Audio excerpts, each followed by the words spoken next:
इस वीडियो को मैं पार्ट्स में बना रहा हूँ क्योंकि मैं नहीं चाहता कि अगर एक भी बंदा वीडियो देख रहा है तो वो एक बंदा भी ज़ाया हो, क्योंकि अगर एक बंदे ने भी सही से वीडियो देख ली और वो यहाँ से कुछ इम्प्रूवमेंट लेके गया तो बहुत अच्छी बात है।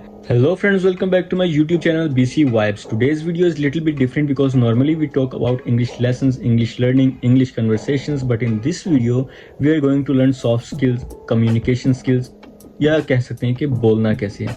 मैंने कुछ पॉइंट्स रेडी किए हैं जिनके बारे में मैं ज़रूरी समझता हूँ कि ये आपको पता होना चाहिए, क्योंकि कुछ लोगों को काफ़ी डिफ़िकल्टीज फेस करनी पड़ती हैं अगर वो कहीं पे जाते हैं बोलने के लिए, या उनको कोई जॉब ऐसी मिलती है जिसमें उनको पब्लिक डीलिंग करनी पड़ती है, या फिर अपने इंटरव्यू के टाइम, या नॉर्मली सॉफ्ट स्किल ऐसी चीज़ है, कॉन्फिडेंस के साथ बोलना एक ऐसी चीज़ है जो अगर किसी को नहीं आती इट्स मीन कि वो सर्वाइव नहीं कर पाता। तो लेट्स गो फॉर इट। पहला पॉइंट है clear speaking and listen carefully. आपको कौन सी चीज़ कहाँ पे बोलनी है इस चीज़ के बारे में पता होना चाहिए। एक समझदार इंसान बोलने से पहले 100 बार सोचता है। ये सिर्फ कहावत नहीं है, ये कहावतें इसलिए बनी है कि आप लोग इसको अपनी ज़िंदगी पे अप्लाई करें। और क्लियर स्पीकिंग के साथ साथ मैंने कहा लिसन केयरफुली, आपने सुनना ध्यान से है। अब अगला क्या बात कर रहा है उसकी बात पूरी सुने बगैर अगर आप बात कर रहे हैं, इसका मतलब ना फिर आपको बोलना सही आएगा ना फिर आप अच्छे लिसनर हैं। अच्छा लिसनर होना अपने आप में एक स्किल है। मीन्स कि जब आप किसी महफिल में, किसी गैदरिंग में बैठे हैं, आपने कान खोल के रखने हैं कि कौन सा वाला क्या बात कर रहा है। क्लियर लिसन करना है जब उसकी बात ख़त्म हो जाए, एंड आफ्टर दैट आपने वो पॉइंट्स जहन में रखने हैं जो जो वो बोल रहा था। क्लियर लिसनिंग करनी है, अच्छे से सुनना है उसको, उसके पॉइंट्स याद रखने हैं, एंड देन अपनी ज़बान से कुछ बात निकालनी है जो आप कहना चाहते हैं, और वो बात 100 दफ़ा सोची भी होनी चाहिए।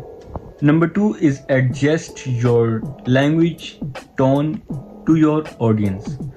अब ऐसा नहीं है कि आप नॉर्मली किसी फ्रेंड जोन में बैठे हैं और आप ऐसा बिहेव करें कि आप मीटिंग में, लेकिन या अगर आप किसी मीटिंग में बैठे हैं तो आप ऐसा बिहेव करें कि मैं अपने फ्रेंड जोन में बैठा हूँ। बिल्कुल रिलैक्स हर जगह पे नहीं होना और ना ही बिल्कुल सीरियस हर जगह पे होना है। जब आप किसी फ्रेंड जोन में हैं वहाँ पे लिसनिंग अच्छी करनी है, आपने बोलना भी अच्छे से है, बट वहाँ पे थोड़ा कैजुअली बिहेव करना होता है और मीटिंग में थोड़ा फॉर्मल बिहेव करना होता है। कपड़ों के साथ साथ लैंग्वेजेस के भी काफ़ी सारे रूप होते हैं कि हमने कौन सी बात कहाँ करनी है, कहाँ नहीं करनी।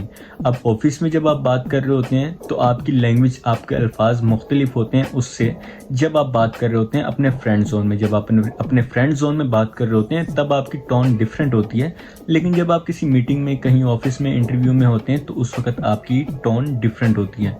तो ये था हमारा सेकेंड पॉइंट। थर्ड पॉइंट बताने से पहले मैं आपको एक छोटा सा किस्सा सुना देता हूँ। मेरा जो कंपनी में IT टेक्नीशियन है वो बैठा हुआ था, उसके रूम में एक हमारी कंपनी का एम्प्लॉय आया, मेरे सामने की बात है। तो उस कंपनी के एम्प्लॉय ने उसको कहा कि मेरा लैपटॉप में ये मसला है, प्लीज़ इसको सेट कर दें। यही ऐसे ही अल्फाज थे, सेम एज। तो उसने कहा प्लीज़ आप वेट करें, पहले जो आए हुए हैं उनका काम हो जाए देन आपकी तरफ आते हैं। तो 2-3 बंदों का काम हो गया, फिर उसकी बारी आई जो बंदा आया था जिसने कहा था मेरे लैपटॉप सही कर दो। तो जब उसका नंबर आया IT टेक्नीशियन ने कहा तुम यहाँ आ जाओ, अब तुम्हारा नंबर है। और उस बंदे ने कहा कि आप अथोराइज्ड नहीं है मुझे तुम कहने के लिए। अगर मैं आपको रिस्पेक्ट दे रहा हूँ तो I deserve respect from your side. आप समझ गए होंगे मेरा तीसरा पॉइंट क्या है। वर्किंग वेल विद अदर्स और give respect to take respect. Let's go for fourth point, think carefully. क्योंकि जब आप अपनी ज़बान से कोई बात निकालने लगते हैं तो वो पहले मैसेज आपके दिमाग में क्रिएट होता है एंड देन आपकी ज़बान को डिलीवर होता है और आपकी आवाज़ बाहर निकलती है। जब मैं ज़बान से कुछ बोल रहा हूँ तो पहले मेरे दिमाग ने कहा, ज़बान से मैसेज भेजा और उसको ऑर्डर दिया कि ज़बान से ये अल्फाज निकलें। पहले जहन ने सोचा। तो बोलने से भी पहले आपको प्रैक्टिस करनी है किस चीज़ की, थिंकिंग की। सोचना केयरफुली है, क्योंकि जो आप सोचोगे वही आपकी ज़बान पे आएगा। इसलिए कहते हैं थिंक पॉजिटिव, क्योंकि आप पॉजिटिव सोचोगे, पॉजिटिव आपके अंदर से वाइब्स निकलेंगी, पॉजिटिव आप बोलोगे तो ऑटोमेटिकली आपकी लाइफ पॉजिटिव वाली साइड पे जाना शुरू हो जाएगी। ऐसा नहीं है कि नेगेटिविटी नहीं होगी, नेगेटिविटी होगी, लेकिन आपने उसको अवॉइड करके पॉजिटिव साइड पे रहना है। Think positive.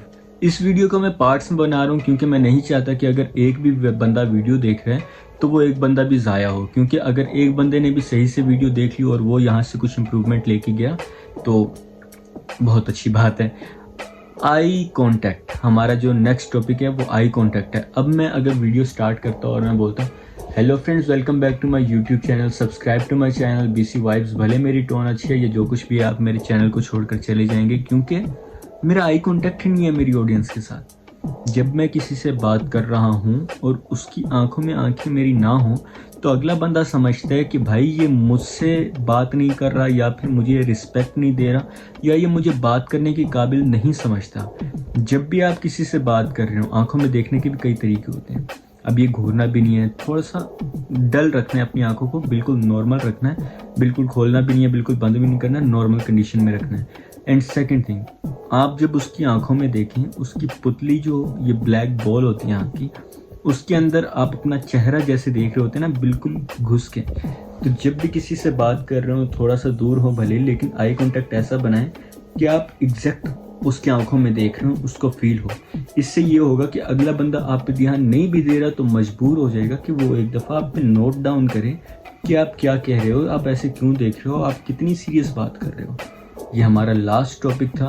उम्मीद है कि आपको पसंद आई होगी। मैं इस पर घंटों बात कर सकता हूँ। आप जो कम्युनिकेशन स्किल्स हैं और ये सब कुछ सॉफ्ट स्किल्स हैं, इस पर घंटों बात की जा सकती है, लेकिन अभी के लिए इतना काफ़ी है। सब्सक्राइब टू माई चैनल, और अगर आपको इसके नेक्स्ट पार्ट चाहिए तो कमेंट बॉक्स में ज़रूर बताइएगा।